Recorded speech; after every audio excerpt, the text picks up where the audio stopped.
آنسو کی برسات میں، رات کی تنہائی میں اللہ سے ابن خطاب کی جلالت مانگی۔ جسے ابراہیم نے مانگا وہ ہزاروں سال بعد دنیا میں آیا، جسے ابراہیم نے مانگا وہ ہزاروں سال بعد دنیا میں آیا، جسے رحمت للعالمین نے مانگا رات کے اندھیرے میں ہاتھ اٹھائے، صبح کے سویرے میں ابن خطاب پروانہ بن کر شمع رسالت کے حضور پیش ہو گیا۔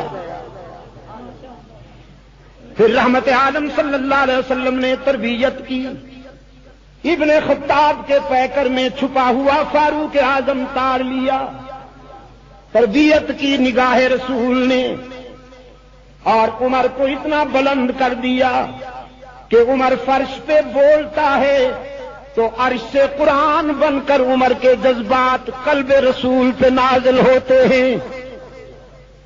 یہ عمر کی تجویز تھی کہ ازواج رسول کو باپردہ ہو کر گھروں سے باہر آنا چاہیے۔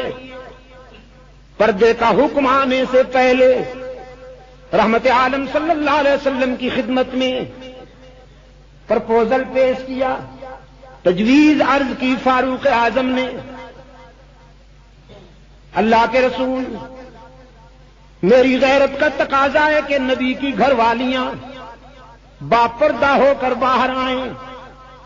رحمت عالم صلی اللہ علیہ وسلم نے فرمایا عمر تو نے تو میرے دل کی بات کہہ دی، چاہتا تو میں بھی یہی ہوں۔ فاروق اعظم نے عرض کیا اللہ کے رسول میں نے تجویز عرض کی، آپ نے تائید فرما دی، تو پھر میری تجویز تو قانون بن گئی نا۔ رحمت عالم صلی اللہ علیہ وسلم نے فرمایا نہیں، قانون فرش پہ نہیں بنتے، اسلام کے قانون عرش سے بن کر اترتے ہیں۔ اسلام کا بل، شریعت مصطفی کا بل نام نہاد اسمبلی میں پیش نہیں ہوتا، عرش بری سے بن کر اترتا ہے۔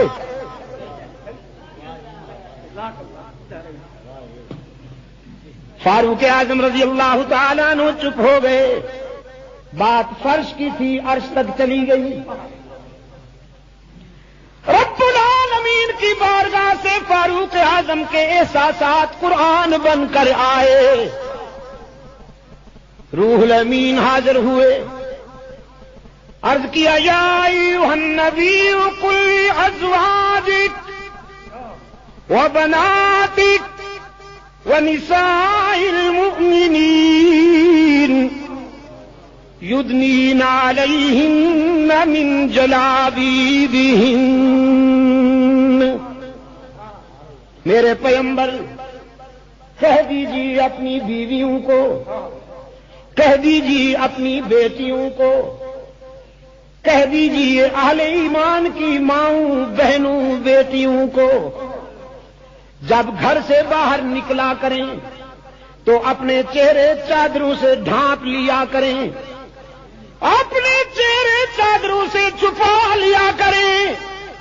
ان کا بے پردہ ہونا، بے پردہ ہو کر گھروں سے نکلنا فرش پر تیرے عمر کو برداشت نہیں ہے تو عرش پر تیرے اللہ کو بھی برداشت نہیں۔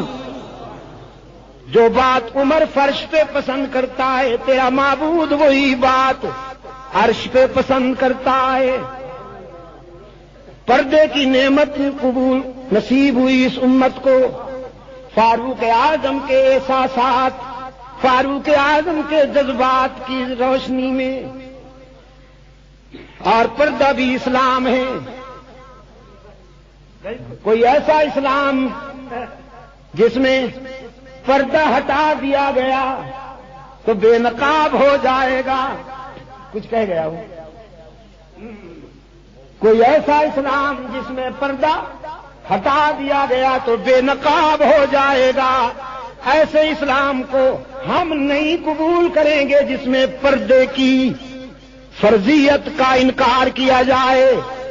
وہی اسلام گوارا ہوگا جس میں بیٹیوں کو بھی پردہ کرنا ضروری ہو، صدر مملکت کی بیگم کو بھی پردہ کرنا ضروری ہو، وہی اسلام قبول ہوگا، وہی اسلام، کوئی دوسرا اسلام ولی اللہ لشکر کے رضاکار نہیں چلنے دیں گے، نہ قوم کا اسلام چلنے دیں گے، نہ اچھرے کا اسلام چلنے دیں گے۔ مکہ اور مدینے والا اسلام آئے گا، جس اسلام میں عائشہ کو بھی پردہ کرنا ضروری، جس اسلام میں صفیہ کو بھی پردہ کرنا ضروری، جس اسلام میں زینب کو بھی پردہ کرنا ضروری، جس اسلام میں رقیہ، ام کلثوم اور فاطمہ زہرا کو بھی پردہ کرنا ضروری۔ فاروق اعظم کے احساسات کی روشنی میں یہ نعمت نصیب ہوئی، آپ نے الحمدللہ نہیں کہا، آپ نے اونچی آواز سے نہیں کہا، آپ نے دل کی گہرائیوں سے نہیں کہا، آپ نے ضمیر کی حرارتوں سے نہیں کہا، بس اب فاروق اعظم کی تجویز قبول ہوتی جائے اور آپ کا ولولہ انگیز الحمدللہ نشر ہوتا جائے دروش کی فضاؤں میں، یہ پہاڑوں کی چوٹیاں بھی سن لیں، پردے کی نعمت فاروق اعظم کے احساسات کی روشنی میں ہمیں نصیب ہو گئی۔ فاروق اعظم رضی اللہ تعالی عنہ بیت اللہ کے طواف کے دوران مقام ابراہیم پر کھڑے ہیں، آرزو اور تمنا کی حرارتیں چہرے کی کتاب سے چمک رہی ہیں، رمز شناس قائد نے، رمز شناس استاد نے شاگرد کے احساسات کو پرکھ لیا، فرمایا عمر کیا بات ہے؟ عرض کیا اللہ کے رسول، مقام ابراہیم پر آتا ہوں تو مجھے خلیل کے سجدوں کی یاد آ جاتی ہے، بے ساختہ میرا جی چاہتا ہے کہ میں بھی یہاں جبین جھکا دوں، خلیل کی اتباع میں بھی یہاں اللہ کو سجدے کروں۔ فاروق اعظم رضی اللہ تعالیٰ عنہ کی آرزو سن کر رحمت عالم صلی اللہ علیہ وسلم فرمانے لگے، عمر میرا بھی جی چاہتا ہے کہ میں اپنے دادا ابراہیم کی اتباع میں اس مقام پر سجدے کروں۔ میرے عمر جس طرح میں نے تجھے اللہ سے مانگا تھا، مجھے بھی تو ابراہیم نے اللہ سے طلب کیا تھا۔ عرض کیا اللہ کے رسول پھر آئیے، آپ امام بن جائیے، میں مقتدی، مل کر سجدے کرتے ہیں۔ فرمایا نہیں، تیری آرزو اور میری تمنا اس وقت تک پوری نہیں ہوگی جب تک عرش بری سے اجازت نہ ملے۔ فاروق اعظم کی آرزو وحی کی صورت میں قلب رسول پہ اتری، فرمایا واتخذوا من مقام ابراہیم مصلی، میرے محبوب اپنی پوری امت کو حکم سنا دیجیے، اپنے عمر کو اجازت دے کر باقی ساری امت کو حکم سنا دیجیے کہ مقام ابراہیمی پر سجدے کیا کرو۔ جو بھی ظاہر حرم میرے گھر کے طواف کے لیے آئے، عمر کے احساسات کی تائید میں، عمر کے جذبات کی تائید میں، جب تک مقام ابراہیمی پر سجدے نہیں کرے گا اس وقت تک میں حج کی کامیابی کی سند ہی نہیں دوں گا۔ فاروق اعظم رضی اللہ تعالیٰ عنہ کی تجویز تھی، غزوہ بدر کے نتیجے میں جنگی قیدی بن کر آنے والوں کا سر قلم کر دینا چاہیے۔ قریش کے نامور بیٹے جنگی قیدی بن کر آئے تھے، اللہ کے رسول صلی اللہ علیہ وسلم کا چچا بھی جنگی قیدی بن کر آیا ہوا ہے، حضرت علی کا بھائی بھی آیا ہوا ہے، حضرت عمر کا ماموزاد بھائی بھی آیا ہوا ہے، صدیق اکبر کے عزیز بھی آئے ہوئے ہیں۔ رحمت عالم صلی اللہ علیہ وسلم نے دیکھا ابو بکر کی طرف، کیا رائے ہے میرے یار غار، آج کیا سلوک کریں ہم ان سے، جنہوں نے ہمیں ستایا تھا آج ہمارے قبضے میں آئے ہیں۔ صدیق اکبر نے عرض کیا اللہ کے رسول یہ کوئی نئی بات ہے، یہ ستانے کے عادی ہیں، آپ معاف کرنے کے عادی ہیں، آپ وہی کیجئے جو آپ کا ظرف ہے، حسن سلوک کیجئے، ان کی جان بخش دیجئے، شاید اسلام قبول کر لیں۔ رحمت عالم صلی اللہ علیہ وسلم نے عمر کی طرف دیکھا، عمر کی نگاہوں میں ایمان کی سرخی جھلک رہی تھی۔ پوچھا تو کیا کہتا ہے میرا عمر؟ عرض کیا اللہ کے رسول یہ کفر کے پیش رو ہیں، ان کے ہاتھ مسلمانوں کے خون سے رنگے ہوئے ہیں، انہوں نے مسلمانوں کے بچوں کو یتیم کیا ہے، انہوں نے سمیہ کو ریزہ ریزہ کیا ہے، انہوں نے بلال کو تڑپایا ہے، انہوں نے خبیب کو انگاروں پہ لٹایا ہے، انہوں نے ہمارا وطن چھڑوایا، انہوں نے ہماری عزتیں لوٹی، انہوں نے عرصہ حیات تنگ کیا۔ آج ایسی سزا ملنی چاہیے کہ آئندہ ان کے جرائم کے نقش پر کوئی چلنے کی جرات نہ کر سکے۔ میرا بھائی کھڑا ہوا ہے ماموزاد، اسے میرے حوالے کر دیجئے۔ رحمت عالم صلی اللہ علیہ وسلم نے فرمایا عمر کیا کرو گے تم اس کے ساتھ؟ عرض کیا آپ کے سامنے اس کا سر اڑا دوں گا اور دنیا کو بتا دوں گا جو محمد کا نہیں وہ ہمارا نہیں۔ علی اپنے بھائی کا سر اڑائے، فلاں اپنے بھائی کا سر اڑائے، فلاں اپنے بھائی کا سر اڑائے۔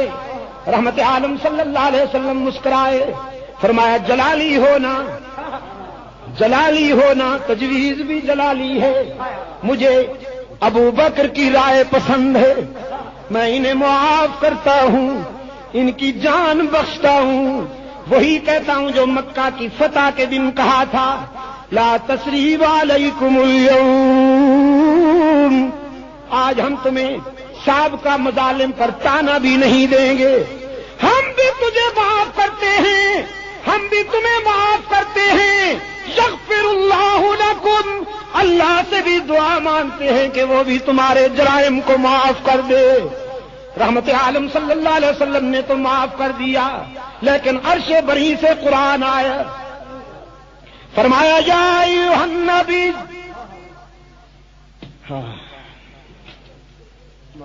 ما کان للنبی ان یکون له اسری حتی یثخن فی الارض، میرے محبوب یہ ادا کچھ موضوع نظر نہیں آئی، اسلام کے دشمن مسلمانوں کو ریزہ ریزہ کرنے والے یہ انسان نما درندے جب آپ کے قابو میں آئے تھے تو عمر کے جذبات کے مطابق آج ان کے خون سے بھی دھرتی کا سینہ رنگین ہونا چاہیے تھا۔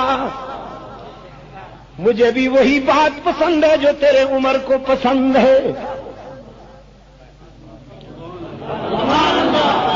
الحمدللہ، جو بات عمر کو پسند ہے عمر کے معبود کو بھی وہی پسند ہے۔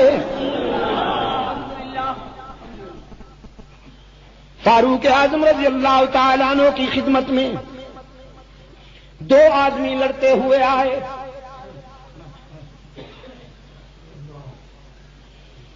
ان میں ایک یہودی ہے ایک منافق، ایک یہودی ہے ایک منافق۔ یہودی کون ہوتا ہے؟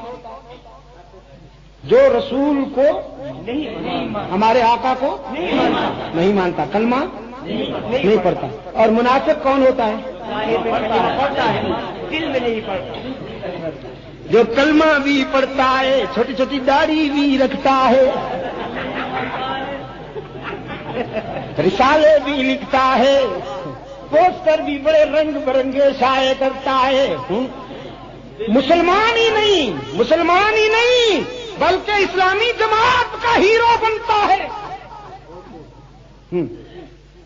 لیکن اندر سے بغض رکھتا ہے۔